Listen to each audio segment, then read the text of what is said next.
116 kes baharu jangkitan COVID-19 disahkan di negara Brunei Darussalam hari ini yang membawa jumlah keseluruhan kes meningkat kepada 3,683 kes. Yang berhormat Datuk Seri Setia Dr. Haji Awang Muhammad Isham bin Haji Jaafar, Menteri Kesihatan, menyatakan perkara tersebut petang tadi semasa sidang media situasi terkini jangkitan COVID-19 di Dewan Alafiah Kementerian Kesihatan. Terdapat 2 kluster baru telah dikesan yang membawa jumlah kluster aktif kepada 56 kluster.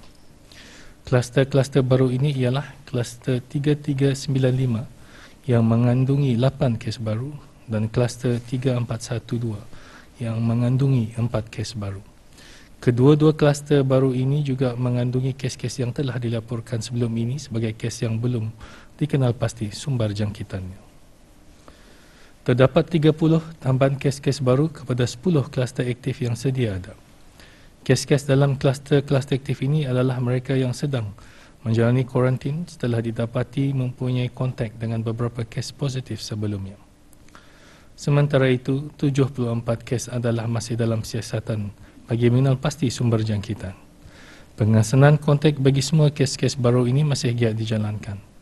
Semua kontak terdekat yang dikenal pasti akan diarahkan untuk menjalani kuarantin mandatory dan ujian RT-PCR SARS-CoV-2. Dalam pada itu, 91 kes telah disahkan sembuh pada hari ini. Jumlah ini termasuk 29 kes positif dalam kategori 1 yang telah membuat pengasingan diri selama 14 hari di rumah masing-masing. Kesemua mereka telah melakukan ujian swab ulangan pada hari ke-12 dan telah disahkan sembuh. Oleh itu, jumlah kes yang sembuh di negara Brunei Darussalam meningkat kepada sebanyak 2,149 kes. Manakala jumlah kes aktif ialah sebanyak 1,514 kes. Di kalangan kes-kes aktif tersebut, 8 kes adalah dalam keadaan kritikal, yang mana 6 daripadanya memerlukan bantuan mesin pernafasan ataupun artificial ventilation. Manakala 2 kes masih memerlukan bantuan mesin tambahan heart lung machine ataupun ECMO. Sementara itu, 29 kes lain yang dikategorikan dalam kategori 4 sekarang ditempatkan di unit rawatan intensif bagi pemantauan rapi. Dalam tempoh 24 jam yang lalu, sebanyak 4,052 sampel telah diuji bagi virus SARS-CoV-2 yang membawa jumlah keseluruhan ujian makmal dijalankan sejak Januari 2020 kepada 260,089 ujian. Menteri Kesihatan juga menjelaskan kementeriannya dengan kerjasama agensi-agensi yang berkenaan bertungkus lumus berusaha memindahkan kes-kes yang telah disahkan positif ke pusat-pusat pengasingan bagi pemantauan dan rawatan. Justru Menteri Kesihatan menegaskan kerjasama orang ramai khususnya kes-kes positif untuk mematuhi arahan pemindahan yang telah dikeluarkan seperti segera membuat persiapan untuk memasuki pusat-pusat pengasingan dan tidak meminta kelonggaran atau menunggu ahli keluarga lain yang masih menantikan keputusan ujian swab. Tindakan undang-undang di bawah Akta Penyakit Berjangkit Penggal 204 akan dikenakan kepada mana-mana kes yang enggan dibawa untuk dimasukkan ke pusat-pusat pengasingan yang telah disediakan. Keengganan atau apa jua tindakan kes untuk melengahkan usaha kerajaan memindahkan kes-kes positif ke pusat-pusat pengasingan bukan saja membahayakan diri kes itu sendiri kerana berkemungkinan mempunyai tanda-tanda jangkitan yang membahayakan nyawa sendiri, tetapi juga akan memudaratkan orang-orang di sekeliling sekiranya jangkitan dari kes-kes tersebut merebak kepada orang lain. Sementara itu, dalam perkembangan lain, Kementerian Kesihatan dengan kerjasama pasukan polis di Raja Brunei dan pejabat peguam negara sedang meneliti kes-kes yang telah melanggar perintah kuarantin dan arahan pengasingan diri yang telah dikeluarkan untuk dibawa ke mahkamah dalam sedikit masa lagi. Bersama-samalah kita berusaha dan bekerjasama melaksanakan langkah-langkah pengawalan penularan COVID-19 yang sedang dikuatkuasakan untuk melindungi rakyat dan penduduk di negara ini. Semoga Allah Subhanahu Wa Taala memelihara dan melindungi negara Brunei Darussalam dan kesemua rakyat dan penduduknya dari segala mara bahaya, bala bencana dan penyakit-penyakit berjangkit, khususnya penyakit COVID-19. Kesan-kesan sampingan akibat kekerapan melakukan ujian swab biasa atau antigen rapid test dibangkitkan terutama kalangan mereka yang diarah menjalankan tugas-tugas tertentu. Menteri Kesihatan menjelaskan kaedah ujian swab biasa atau antigen rapid test tidak memberikan kesan sampingan walaupun ia dilakukan setiap hari. Yang Berhormat turut mengalu-alukan mana-mana syarikat atau jabatan yang mengarahkan kaki tangannya untuk melakukan ujian tersebut sebagai satu langkah yang baik. Mengenai cara pembuangan alat ujian rapid test kit, ia perlu disimpan dalam bungkusan khas dan boleh dibuang seperti biasa. Sementara itu, pengkategorian negara Brunei Darussalam sebagai negara berisiko tinggi. Yang Berhormat berkata ia berdasarkan dengan jumlah kes dengan nisbah penduduk di negara ini. Dan bagi para pesakit yang mempunyai penyakit tidak berjangkit seperti masalah jantung, kencing manis, Menteri Kesihatan menjelaskan jika tiada perubahan dibuat dalam perjanjian, ia bermakna sangat penting untuk menghadirinya. Sekiranya ASEAN diharap dapat melangkah maju menjelang pasca COVID-19 dengan perspektif ekonomi baharu dan penyusunan semula keutamaan nasional dan serantau agar ASEAN dapat membaik pulih dan meraih manfaat secara bersama. Menteri di Jabatan Perdana Menteri dan Menteri Kewangan dan Ekonomi kedua menyatakan perkara tersebut semasa mempengerusikan mesyuarat Menteri-Menteri Ekonomi ASEAN AEM kali ke-53 yang diadakan secara persidangan video. Yang Berhormat, Datuk Seri Setia Dr. Awang Haji Muhammad Amin Liu bin Abdullah mengongsikan dengan rasa optimis untuk bersama-sama menyesuaikan dengan norma baharu dengan stabil beberapa pengajaran penting yang dapat diperoleh daripada pandemik, iaitu kerjasama dan multilateralisme adalah asas bagi memastikan pertumbuhan ekonomi yang berterusan dan dinamik terutama dalam bidang pengembangan dan pengedaran vaksin, iaitu dalam memastikan ianya dilaksanakan dengan adil, terbuka, selamat dan saksama dan meningkatkan kepentingan dalam mempercepatkan pelaksanaan kaedah penggunaan digital di rantau ini, terutamanya dalam mengembangkan strategi untuk mengurangkan kesan COVID-19. Mesyuarat dihadiri oleh Menteri-Menteri Ekonomi ASEAN dan Tuanan Terutama Datuk Paduka Lim Jock Hoi, Setiausaha Agung Sekretariat ASEAN. Negara Brunei Darussalam diwakili oleh Datuk Seri Paduka Dr. Haji Abdul Manaf bin Haji Matusin, Timbalan Menteri Kewangan dan Ekonomi. Semasa mesyuarat, para menteri bertukar pandangan mengenai hal berkaitan situasi COVID-19 di rantau ini dan maklumat terkini dan amalan terbaik dalam pemulihan pasca pandemik, manfaat yang diperoleh daripada transformasi digital yang berterusan dan dasar ekonomi hijau dalam konteks pembangunan mampan sebagai strategi pemulihan ekonomi pasca COVID-19. Mesyuarat juga mengambil maklum mengenai dengan kemajuan pencapaian Priority Economic Deliverables serta persiapan bagi penguatkuasaan perjanjian Regional Comprehensive Economic Partnership RCEP yang dijangka berkuat kuasa pada Januari 2022. Rangkaian Bandaraya Pintar ASEAN atau ASEAN Smart Cities Network ASCN berperanan untuk menyokong pembangunan bandar pintar dan lestari dengan penggunaan teknologi. Melaluinya, ia dapat menangani peluang dan isu yang timbul akibat pembangunan pesat, seterusnya meningkatkan kesejahteraan dan kehidupan rakyat ASEAN. Setiausaha Tetap di Kementerian Pengangkutan dan Info Komunikasi berucap semasa Forum Kerjasama Pembangunan Bandaraya Pintar ASEAN yang diadakan hari ini secara dalam talian.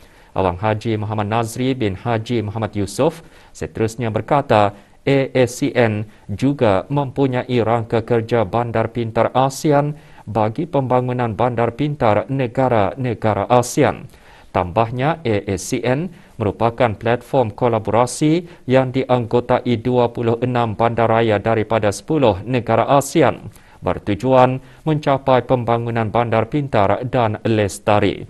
Forum yang diadakan di Seoul, Korea Selatan ini menumpukan kepada rancangan kerjasama serta bantuan pembangunan rasmi Republik Korea terhadap bandar pintar ASEAN. Ia dianjurkan bersama Institut Penyelidikan Korea bagi penempatan manusia dan pertubuhan bandaraya-bandaraya mampan pintar dunia.